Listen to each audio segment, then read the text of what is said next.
మన కుటుంబం బాగుండాలి అంటే పొద్దున్నే లేవాలి, అందరికంటే ముందు లేవాలి, అందరికంటే తర్వాత పడుకోవాలి అన్నది.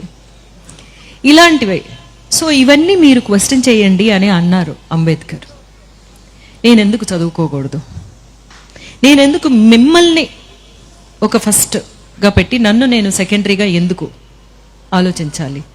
దానికి మీరు యూజ్ చేస్తున్న ఒక టూల్ ఏమిటి, ఒక ఆయుధం ఏమిటి? ఆ ఆయుధం మీకు దేవుడి నమ్మకం ఉన్నది అందరికీ వాళ్ళ వాళ్ళ చాలా చాలా ప్రైవేట్ విషయం అన్నమాట. ఒక ప్రేమలాగా దేవుడి భక్తి ఉన్నవాళ్ళు, వాళ్ళకి అది కావాలి అనుకుంటే ఆ నమ్మకం వాళ్ళు ఉండొచ్చు.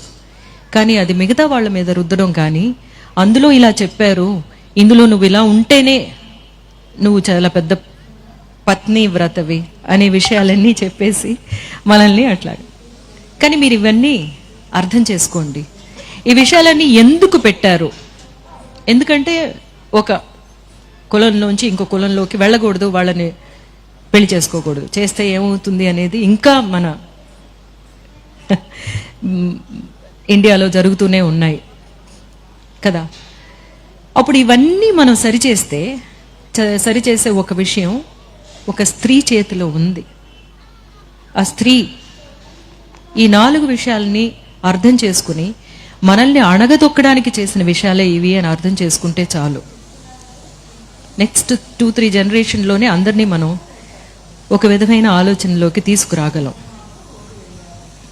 సరే, ఈరోజు ఇది చాలా ఇంపార్టెంట్గా, నేను నిన్న ఒక జెండర్ ఈక్వాలిటీ గురించి మాట్లాడారు అన్నారు, కానీ నేను ఇక్కడికి వచ్చింది ఒక స్త్రీగా మీతో మాట్లాడాలి అన్న ఒక కారణం కూడాను.